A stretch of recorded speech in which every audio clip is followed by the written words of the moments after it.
저는 이제 48살이 되었습니다. 평범한 회사원으로 살아왔고 나름 성실하게 일하며 가정을 꾸려왔습니다.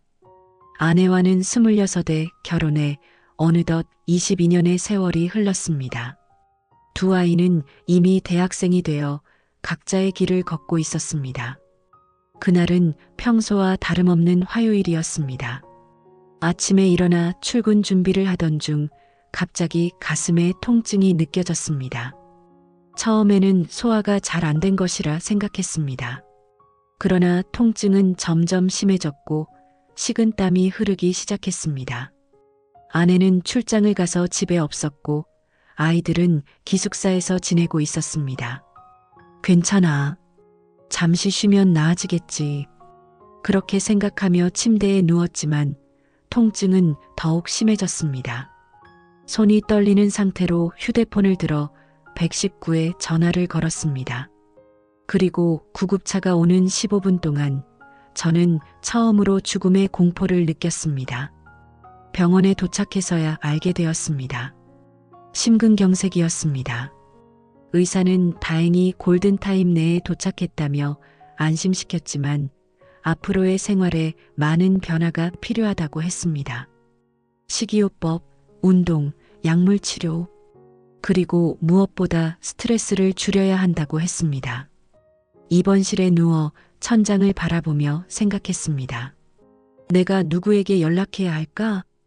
아내에게는 전화했지만 출장 중이라 바로 올 수 없다고 했습니다. 아이들에게는 걱정시키고 싶지 않아 연락하지 않았습니다. 그렇게 병실에 혼자 누워 있으니 문득 제 주변에 정말 가까운 사람이 얼마나 있는지 궁금해졌습니다. 휴대폰을 들어 연락처를 살펴보았습니다. 수백 개의 이름이 있었지만 정작 이 순간 부를 수 있는 사람은 몇 명이나 될까요? 회사 동료들은 업무 관계였고 학창시절 친구들과는 이미 오래전에 소원해졌습니다.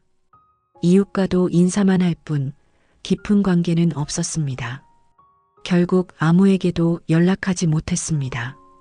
그렇게 하루가 지나고 다음 날이 되었습니다.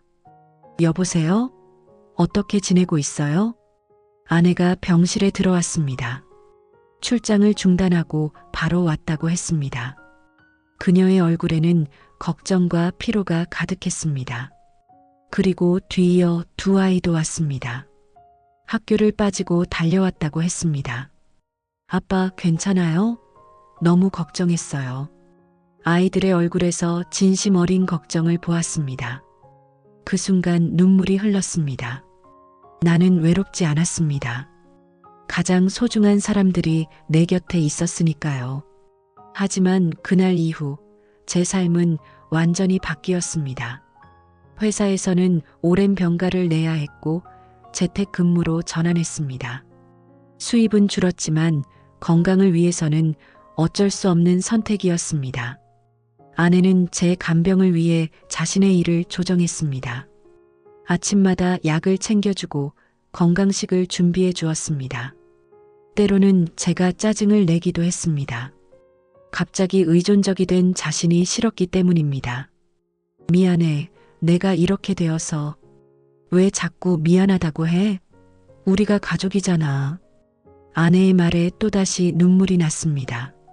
그동안 얼마나 가족을 등한시했는지 깨달았습니다. 항상 일이 우선이었고 승진과 성과가 중요했습니다. 주말에도 회사 일을 처리하느라 가족과의 시간을 놓쳤습니다. 퇴원 후 집에서 요양하던 어느 날 문득 친구 생각이 났습니다. 대학 시절 가장 친했던 친구였지만 바쁘다는 핑계로 연락을 소홀히 했습니다. 용기를 내어 전화를 걸었습니다. 여보세요? 나 기억해? 당연하지. 이거 몇 년 만이야? 갑자기 웬일이야? 친구의 목소리는 전혀 변하지 않았습니다. 우리는 1시간 넘게 통화했습니다. 제 병환에 대해 이야기했고 그동안의 삶에 대해서도 나눴습니다. 그는 다음 주에 꼭 병문안을 오겠다고 했습니다. 그리고 정말 왔습니다. 손에는 과일 바구니와 책을 들고 있었습니다. 옛날에 내가 좋아하던 책이야. 심심할 테니까 읽어봐. 그 책은 우리가 대학 시절 함께 읽었던 소설이었습니다. 그 소설을 다시 읽으며 젊은 시절의 꿈과 열정을 떠올렸습니다. 재활 치료를 시작하면서 병원에 자주 다니게 되었습니다. 그곳에서 같은 병을 앓고 있는 환자들과 교류하게 되었습니다. 특히 저보다 10살 많은 분과 가까워졌습니다. 그분은 이미 심근경색을 2번이나 겪었지만 항상 밝은 모습이었습니다. 젊은 친구, 인생은 길어. 아직 많은 것을 할 수 있어. 그분의 말씀이 큰 위로가 되었습니다. 우리는 재활치료가 끝난 후에도 함께 공원을 산책하며 이야기를 나눴습니다. 그분을 통해 병이 끝이 아니라 새로운 시작이 될 수 있다는 것을 배웠습니다. 집에서 요양하는 동안 오랫동안 미뤄왔던 취미를 다시 시작했습니다. 대학 시절에는 사진 찍는 것을 좋아했지만 직장 생활을 시작하면서 접었습니다. 아내가 오래된 카메라를 창고에서 찾아주었고 다시 사진을 찍기 시작했습니다. 처음에는 집 주변 공원에서 꽃과 나무를 찍었습니다. 점차 건강이 나아지면서 조금 더 먼 곳으로 나갔습니다. 사진을 찍으며 자연의 아름다움을 다시 발견했고 그것이 치유의 과정이 되었습니다. 사진을 SNS에 올리기 시작했고 의외로 많은 사람들이 좋아했습니다. 특히 같은 병을 앓고 있는 사람들에게 위로가 된다는 메시지를 받았습니다. 그렇게 저는 작은 사진 커뮤니티의 일원이 되었습니다. 아내도 변화했습니다. 제가 아프기 전에는 서로 바빠서 대화가 적었지만 이제는 매일 저녁 함께 산책하며 이야기를 나눴습니다. 그동안 몰랐던 아내의 꿈과 고민을 들었습니다. 그녀도 자신의 일에 지쳐 있었고 변화를 원하고 있었습니다. 사실 나도 회사를 그만두고 싶었어. 작은 카페를 열고 싶었거든. 아내의 말에 놀랐습니다. 그녀가 그런 꿈을 가지고 있는지 몰랐습니다. 우리는 함께 그 꿈에 대해 구체적으로 계획하기 시작했습니다. 비록 당장은 실행할 수 없었지만 함께 꿈을 꾸는 것만으로도 행복했습니다. 두 아이들도 달라졌습니다. 특히 큰아이는 의대생이었는데 제 병환을 보면서 더욱 열심히 공부하게 되었다고 했습니다. 작은아이는 주말마다 집에 와서 저와 함께 영화를 보거나 게임을 했습니다. 전에는 느끼지 못했던 가족의 소중함을 깨달았습니다. 병원 정기 검진을 위해 방문했을 때 의사는 제 상태가 많이 좋아졌다고 했습니다. 약물 치료의 효과도 있었지만 무엇보다 정신적인 안정이 큰 도움이 되었다고 했습니다. 환자분께서 많이 달라지셨네요. 표정이 밝아지셨어요. 의사의 말에 웃으며 대답했습니다. 네, 많은 것이 변했습니다. 정말로 많은 것이 변했습니다. 외적인 환경보다는 제 내면의 가치관이 바뀌었습니다. 일과 성공만을 줬던 삶에서 관계와 행복을 중시하는 삶으로 변화했습니다. 그러던 어느 날 회사에서 연락이 왔습니다. 병가 기간이 끝나가고 있었고 복귀 여부를 물어보는 전화였습니다. 오랜 고민 끝에 결정을 내렸습니다. 회사를 그만두기로 했습니다. 아내와 상의했을 때 그녀는 저의 결정을 전적으로 지지해 주었습니다. 당신이 행복한 게 중요해. 우리는 어떻게든 살아갈 수 있어. 퇴직금과 노후자금을 계산해 보니 당장 생활하는 데는 문제가 없었습니다. 무엇보다 건강이 최우선이었습니다. 그리고 이제는 다른 삶을 살고 싶었습니다. 회사를 그만두고 처음 몇 주는 어색했습니다. 20년 넘게 매일 아침 출근하던 습관이 하루아침에 사라졌으니까요. 하지만 곧 새로운 일상을 만들어 갔습니다. 아침에 일어나 요가로 하루를 시작하고 오전에는 사진을 찍거나 책을 읽었습니다. 오후에는 재활 운동을 하고 저녁에는 가족과 함께 시간을 보냈습니다. 어느 날 재활치료센터에서 만난 의사가 제안을 했습니다. 환자분의 경험을 다른 환자들과 나누면 어떨까요? 심장질환 환자들의 모임이 있는데 거기서 이야기를 해주시면 큰 도움이 될 것 같아요. 처음에는 망설였지만 용기를 내어 수락했습니다. 그렇게 심장질환 환자 모임에서 제 경험을 나누게 되었습니다. 처음에는 떨렸지만 이야기를 시작하자 자연스럽게 말이 나왔습니다. 저는 병이 저에게 준 선물이라고 생각합니다. 이 병이 아니었다면 저는 지금도 중요한 것들을 놓치고 살았을 테니까요. 제 이야기를 듣고 많은 환자들이 공감했습니다. 특히 저처럼 일 중심의 삶을 살다가 병에 걸린 분들이 많았습니다. 그들에게 제 경험이 작은 위로가 되었다는 것에 큰 보람을 느꼈습니다. 그 모임을 통해 새로운 친구들도 만났습니다. 다양한 배경과 나이의 사람들이었지만 같은 병을 경험했다는 공통점이 있었습니다.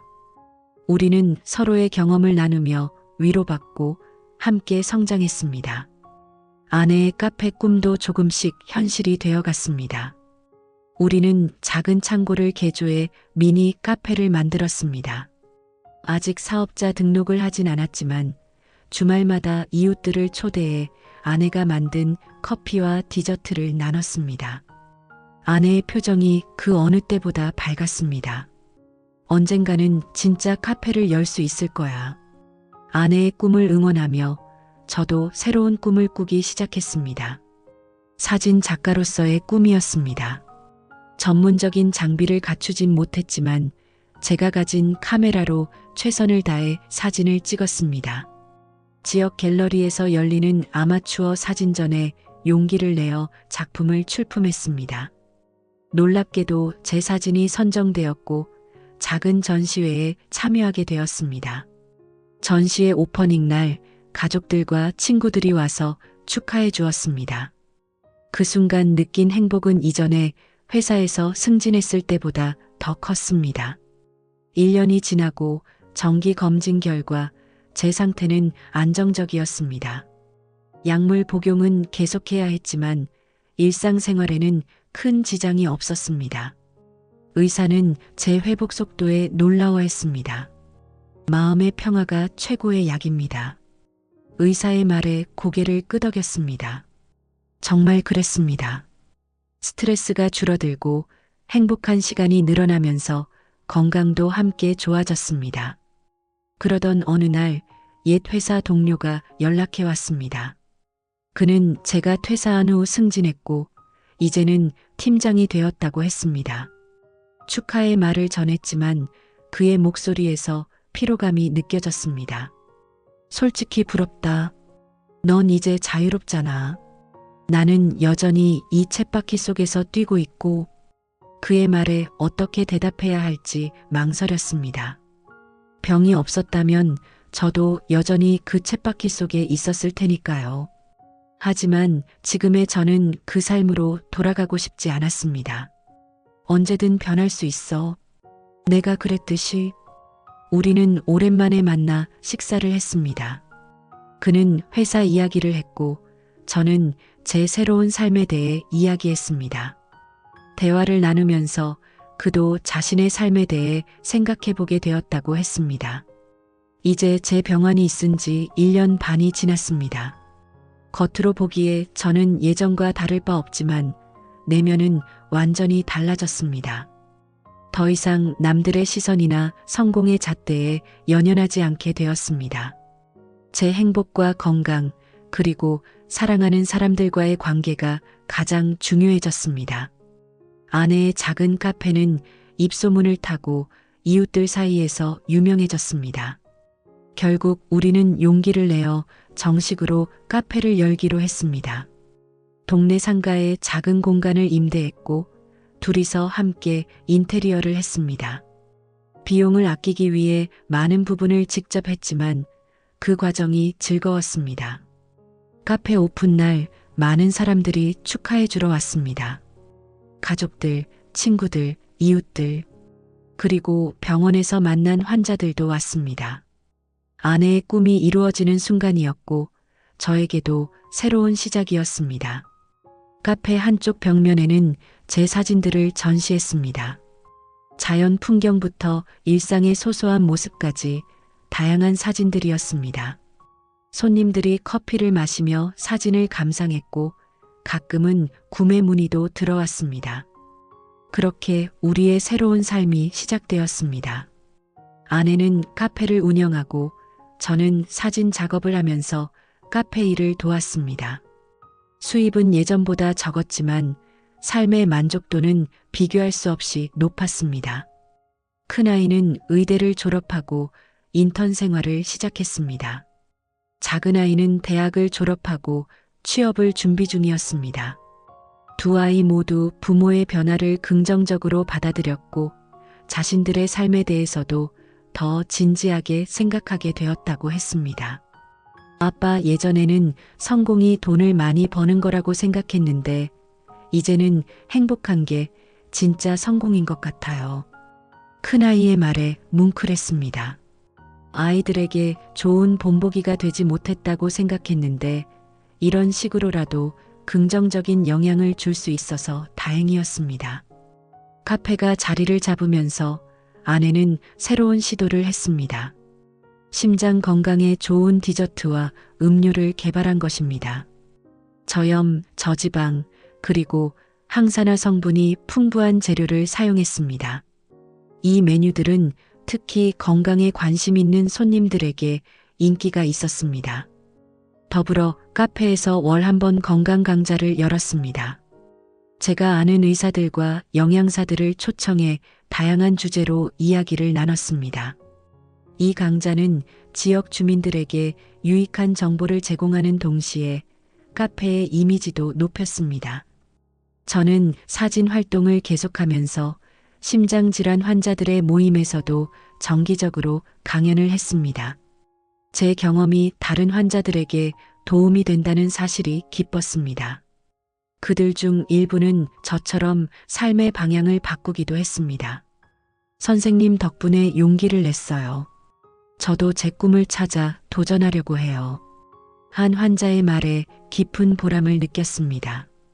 제 아픔이 누군가에게 긍정적인 영향을 줄 수 있다는 것이 신기했습니다. 어느 날 동네 신문사에서 연락이 왔습니다. 지역 변화를 이끄는 사람들에 대한 특집 기사를 준비 중인데 저희 부부 이야기를 다루고 싶다는 것이었습니다. 처음에는 쑥스러웠지만 우리의 이야기가 누군가에게 영감을 줄 수 있다면 좋겠다는 생각에 인터뷰에 응했습니다.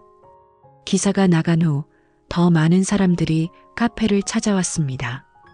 그들 중에는 비슷한 경험을 한 사람들도 있었고 단순히 호기심에 온 사람들도 있었습니다.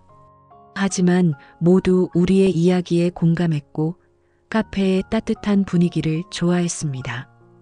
카페 운영이 안정되면서 우리는 새로운 꿈을 꾸기 시작했습니다.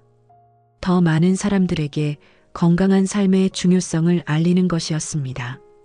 아내는 건강식 요리책을 쓰기 시작했고 저는 사진과 글로 그것을 돕고 있었습니다. 병이 찾아오기 전에는 상상도 못했던 삶이었습니다. 하지만 이제는 이 삶이 너무나 자연스럽고 행복했습니다.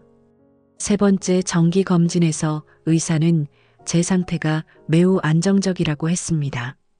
약물 용량도 줄일 수 있을 정도였습니다. 그것은 큰 승리였습니다. 처음 배웠을 때와는 정말 다른 사람이 되셨네요. 의사의 말에 웃으며 대답했습니다. 네, 저도 그렇게 느낍니다. 병원을 나오면서 생각했습니다. 어쩌면 이 병은 저에게 일어난 최악의 일인 동시에 최선의 일이었을지도 모릅니다. 이 병이 아니었다면 저는 여전히 중요한 것들을 놓치며 살았을 테니까요. 그날 저녁 가족들과 함께 저녁 식사를 했습니다. 두 아이도 모두 참석했습니다. 테이블에 둘러앉아 각자의 일상을 나누며 웃음꽃이 피었습니다. 아내의 손을 잡으며 생각했습니다. 아플 때 외롭다는 말이 있지만 정작 아플 때 진짜 소중한 것이 무엇인지 깨닫게 되는 것 같다. 인생은 예상치 못한 방향으로 흘러갑니다. 때로는 아픔을 통해 더 큰 행복을 찾기도 합니다. 제게 있어 심근경색은 끝이 아니라 새로운 시작이었습니다. 그리고 그 시작은 더 의미 있고 더 행복한 삶으로 이어졌습니다. 지금도 가끔 아침에 일어나면 가슴이 불편할 때가 있습니다. 그럴 때면 순간 두려움이 밀려옵니다. 하지만 곧 마음을 가다듬고 생각합니다. 지금 이 순간을 소중히 여기자. 아내가 준비한 아침 식사를 함께하며 오늘 하루의 계획을 나눕니다. 카페에서 있었던 재미있는 일화, 새로 찍은 사진에 대한 이야기, 아이들의 근황. 소소하지만 행복한 대화가 오갑니다. 아내가 카페로 출근하고 저는 집에서 사진 작업을 합니다. 때로는 카페에 가서 손님들과 이야기를 나누기도 합니다. 오후에는 병원에서 환자들을 만나거나 공원에서 사진을 찍습니다.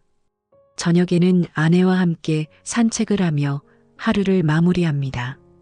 평범한 일상이지만 제게는 무엇과도 바꿀 수 없는 소중한 시간들입니다. 이제 50살이 다가오지만 마음은 그 어느 때보다 젊고 활기찹니다.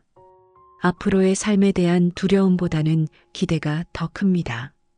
남은 인생을 어떻게 살아갈지, 어떤 추억을 더 만들어갈지 생각하면 설렙니다.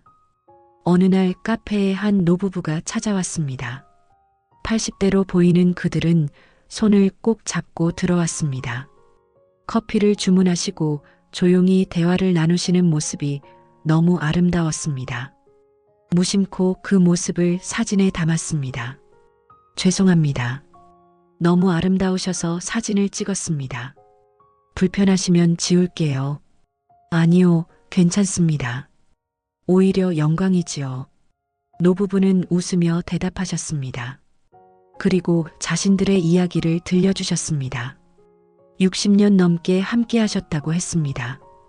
그 사이 수많은 어려움이 있었지만 서로를 의지하며 이겨냈다고 하셨습니다. 젊은 양반, 병이 있다고 들었소. 하지만 걱정 말게. 인생은 길고 아픔은 지나가는 것이니. 노인의 말씀에 깊이 감동했습니다.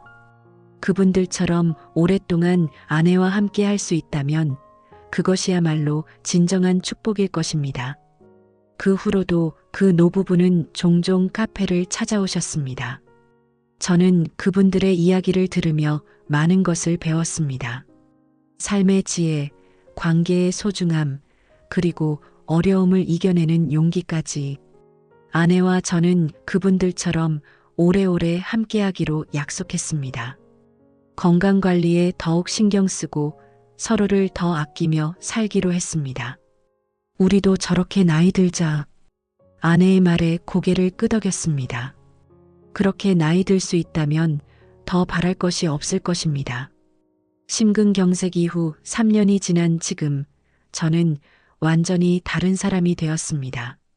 외적으로는 비슷해 보일지 몰라도 내면의 가치관과 삶의 방식은 완전히 달라졌습니다. 카페는 지역의 명소가 되었고 아내는 그곳에서 자신의 꿈을 펼치고 있었습니다. 저는 사진작가로서 작은 전시회를 열기도 하고 심장 환자들을 위한 강연도 계속하고 있었습니다. 두 아이들은 각자의 길을 걷고 있었지만 예전보다 더 자주 집에 왔습니다. 함께하는 시간이 즐거워졌기 때문입니다. 가족의 유대감이 그 어느 때보다 강해졌습니다. 건강도 안정적으로 유지되고 있었습니다. 약물 복용은 계속해야 했지만 일상생활에는 전혀 지장이 없었습니다. 오히려 병 이전보다 더 건강한 생활을 하고 있었습니다. 어느 날 저녁 아내와 함께 테라스에 앉아 별을 보고 있었습니다. 갑자기 아내가 물었습니다. 후회해? 예전 삶이 그립지 않아? 잠시 생각한 후 대답했습니다. 전혀. 오히려 감사해. 이 병이 아니었다면 지금의 행복을 몰랐을 테니까. 아내는 미소 지으며 제 손을 잡았습니다. 그 따뜻한 손길에서 무한한 위로와 사랑을 느꼈습니다. 사람들은 종종 저에게 묻습니다. 어떻게 그런 큰 변화를 결심할 수 있었는지, 두렵지 않았는지. 제 대답은 항상 같습니다. 죽음의 문턱에서 돌아오면 두려움의 의미가 달라집니다. 변화보다 더 두려운 것은 후회입니다. 저는 더 이상 외롭지 않습니다. 주변에는 항상 사랑하는 사람들이 있고 새로운 인연들도 계속 생겨나고 있습니다. 아플 때 외롭다는 말이 있지만 역설적으로 제가 아팠기에 진정한 연결과 사랑을 발견할 수 있었습니다. 이제 저는 확신합니다. 인생의 진정한 가치는 성공이나 부가 아니라 사랑하는 사람들과 나누는 소중한 순간들이라는 것을. 그리고 그 깨달음은 제 삶의 가장 큰 선물이 되었습니다. 의사는 10년 안에 또 다른 심장 발작이 올 수도 있다고 했습니다. 하지만 더 이상 두렵지 않습니다. 매 순간을 충실히 살고 있으니까요. 미래에 대한 불안보다는 현재의 행복에 집중하고 있습니다. 가끔은 옛 회사 동료들을 만나기도 합니다. 그들 대부분은 여전히 바쁜 일상 속에서 살아가고 있었습니다. 저를 부러워하는 이들도 있었고 이해하지 못하는 이들도 있었습니다. 하지만 저는 그들의 시선에 연연하지 않게 되었습니다. 각자의 선택과 삶이 있으니까요. 큰아이는 의사가 되어 환자들을 돌보고 있고 작은아이는 자신의 꿈을 찾아 도전하고 있었습니다. 두 아이 모두 물질적 성공보다는 의미 있는 삶을 추구하게 되었다고 했습니다. 부모로서 이보다 더 큰 보람이 있을까요? 어느 날 아침 카페를 준비하던 아내가 갑자기 제안했습니다. 여행을 떠나는 건 어때? 오래 미뤄왔잖아. 그 말에 가슴이 설렜습니다. 젊은 시절 함께 꿈꿨던 세계 여행이었습니다. 일에 파묻혀 잊고 있었던 꿈이었지만 이제는 그것을 이룰 수 있는 자유가 있었습니다. 카페 운영은 믿을 수 있는 직원에게 맡기고 우리는 오랜만에 부부만의 여행을 떠났습니다. 무리하지 않고 천천히 여행했습니다. 매 순간을 사진에 담고 그 추억을 마음에 새겼습니다. 여행 중에 만난 다양한 사람들의 이야기도 들었습니다. 각자의 삶과 철학 그리고 행복의 의미에 대해 이야기를 나눴습니다. 그들을 통해 또 다른 시각을 배울 수 있었습니다. 한 달간의 여행을 마치고 돌아왔을 때 더욱 단단해진 부부의 유대감을 느꼈습니다. 함께한 시간, 나눈 대화, 그리고 같이 본 풍경들이 우리를 더 가깝게 만들었습니다.